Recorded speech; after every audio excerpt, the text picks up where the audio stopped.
아침에 준호는 너무 이상한 꿈에 화들짝 놀라면서 일어났다. 출근하면서 꿈이 상징하는 것이 무엇인지를 곰곰이 생각하고 걸어가고 있을 때 갑자기 승용차가 달려오면서 전봇대를 밟는 소리에 깜짝 놀라 기절초풍하는 줄 알았다. 운전자는 찰과상이라 다행이고 나는 전봇대가 살렸다. 좋은 꿈, 안 좋은 꿈들은 아침에 일어나면 꿈의 영향을 받는 것에 대해 많은 사람들은 공감할 수 있는 부분입니다. 찝찝한 꿈을 꾼 후 출근하는 것은 하루를 걱정스럽게 만들며 출근길뿐만 아니라 일상생활에서 예상치 못한 일이 발생할 때 사람들은 종종 재수 없다거나 운이 좋았다고 생각합니다. 이런 순간들은 우리의 일상이 얼마나 예측 불가능한지를 보여줍니다. 현대 사회는 바쁘고 복잡하며 많은 사람들은 일상에 쫓기며 깊은 생각을 할 여유가 없습니다. 하지만 잠시 멈추고 돌아보면 우리가 겪어온 좋은 일, 나쁜 일 모두가 시간이 지나면 나름의 의미가 있다는 것을 깨닫게 됩니다. 따라서 모든 것을 좋은 쪽으로 의미를 찾는 것이 무엇보다 중요하다고 봅니다. 그런 의미에서 좋아요, 구독 부탁드려 봅니다. 어쨌든 준호는 목숨을 잃을 뻔한 사건이었지만 무사함을 감사히 여기고 모든 걸 좋은 방향으로 생각하며 하루를 시작하게 되지만 준호의 아침 사고는 서상에 불과할 뿐 뒤에 다가올 실상을 알지 못한 채 하루의 일과를 시작하게 된다. 일과는 여느 때와 마찬가지로 지나고 저녁에는 면사무소 식구들과 회식을 마치고 취기가 올라온 채로 마을 거리를 천천히 걷고 있었다.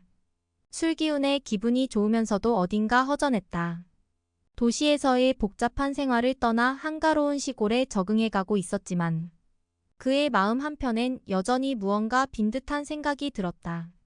왜 그럴까 생각도 해봤지만 풀리지 않았다.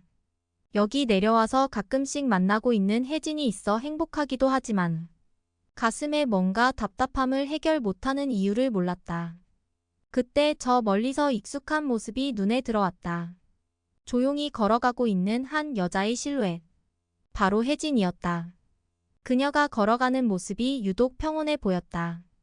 준호는 그녀를 발견한 순간 자신도 모르게 발걸음을 재촉했지만 술 취기가 가시지 않아 스텝이 꼬이고 길에 곤두박질 쳐지면서 코피가 터져 나왔다. 혜진 씨. 준호가 크게 불렀다. 혜진이 돌아보더니 그를 보고 환하게 웃으며 말한다. 괜찮으세요? 여기서 뭐 하고 계세요? 그냥 걷고 있다가 넘어졌어요. 회식 끝나고 좀 걸을까 해서요. 준호는 멋쩍게 웃으며 대답했다. 혜진은 고개를 끄덕이며 말했다. 저도 밤 산책을 자주 해요. 이 마을은 밤이 되면 더 아름다워지거든요. 조용하고 별도 잘 보이고. 준호가 말을 이었다. 저도 스치면서 몇 번 봤습니다만 제대로 본 적은 없어요. 준호는 아무 생각 없이 고개를 들어 밤하늘을 보았다. 별들을 보자마자 무언가 눈을 통해 뇌로 들어옴을 느끼는 순간 정신이 다른 시간대로 옮겨갔다. 그 시간대는 중세시대의 어느 곳, 그는 멍한 눈으로 주위를 두리번거렸다. 그곳에는 처형대의 한 여자가 밧줄에 묶인 채 형틀에 매여 있었고 그 옆에는 검은 모자를 쓰고 붉은 드레스를 입은 나이든 중년 여자가 서 있었다. 그때 혜진이가 말했다. 별이 참 아름답죠. 그때 깜짝 놀라며 준호가 이야기를 받았다. 정말 그러네요. 이곳이 이렇게 아름다운 줄은 몰랐어요. 준호가 조용히 말했다. 하지만 준호는 얼떨결에 본 것이 무엇인지는 모르지만 뇌리에 사라지지 않았다. 두 사람은 자연스럽게 나란히 걸음을 옮기며 이야기를 나누기 시작했다.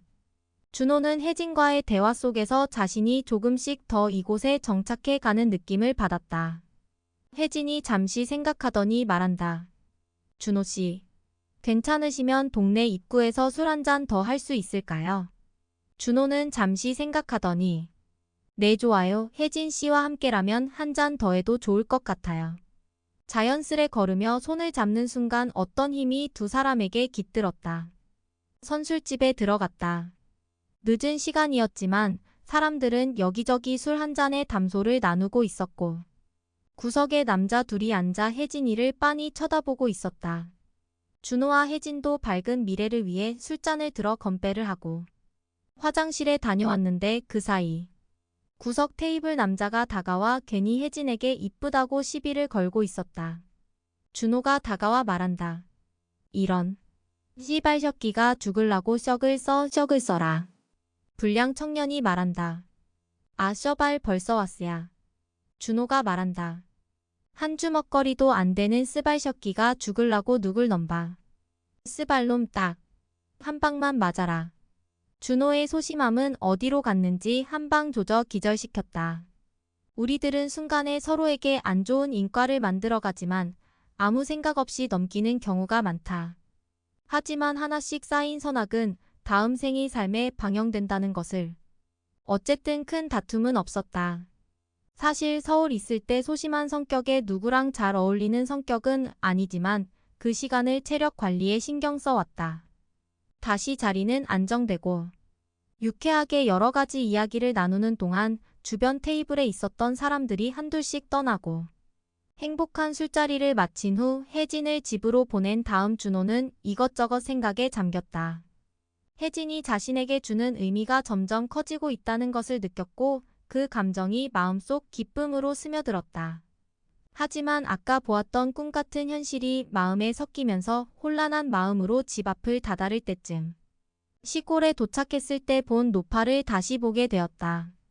준호는 잠시 놀랐지만 이내 정색했고 노파는 준호의 전생을 알고 있는 듯이 이상한 미소를 띠며 준호에게 다가와서 말을 한다. 나는 너의 과거세의 일을 마무리하기 위해 여기로 왔다. 노파는 말을 하곤 유유히 사라졌다. 준호는 섬뜩했지만 이상한 노파가 그냥 하는 말이라고 치부하고 집으로 돌아왔다. 잠자리에 누운 준호는 많은 생각과 의문들이 풀리지 않아 자리에서 일어나 창밖의 별을 다시 보게 되는 순간 다시금 중세 시대로 넘어가 그 현장으로 돌아갔다.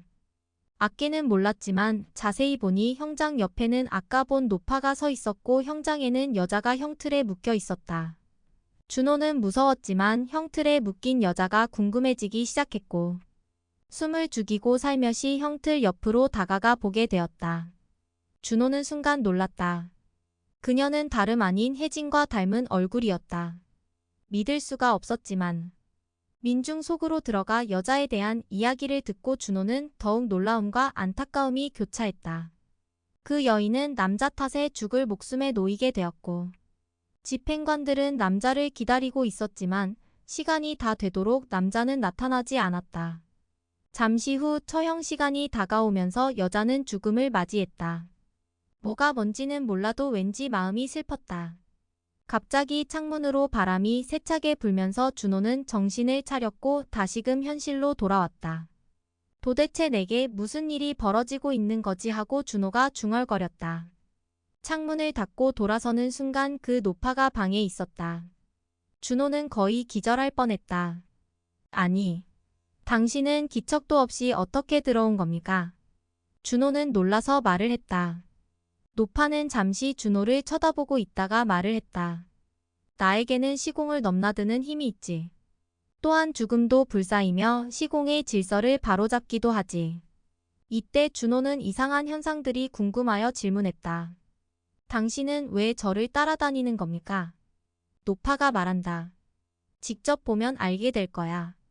노파의 안광이 붉게 변하며 주변이 이상하게 변하는 것을 느낄 수 있었다. 순간 과거와 현세를 넘나드는 문이 열리고 준호는 그곳으로 빨려 들어갔다. 중세의 어느 집안의 남자와 여자가 나무 테이블에 앉아 사랑을 한창 꽃피우고 있었다. 과거세의 준호는 조그만 관청에서 서기보로 일을 하고 있었고 혜진은 꽃집의 딸이었다. 둘은 넉넉하지는 않았지만 마음은 늘 행복했고 두 사람의 행복 앞에서는 어떤 두려움도 막아설 수 없었다. 하지만 경제적인 문제만큼은 준호도 어쩔 수 없어 고민 끝에 공금에 손을 대기로 했다. 혜진과 준호가 결혼 준비를 하고 있을 때였다. 평소에 방 한 칸을 가지고 살았던 준호가 갑자기 상당히 큰 집을 사들였기 때문이다. 수상히 여긴 준호의 행동에 서기관에게 보고가 들어가고 이로 인해서 혜진을 죽음으로 몰았다. 혜진은 몰랐다. 준호의 돈으로 집을 사들인 줄만 알았지만 감옥에서 범죄 사실을 알게 되었고 가난하고 나약한 여자로서는 방법을 찾을 수가 없었다.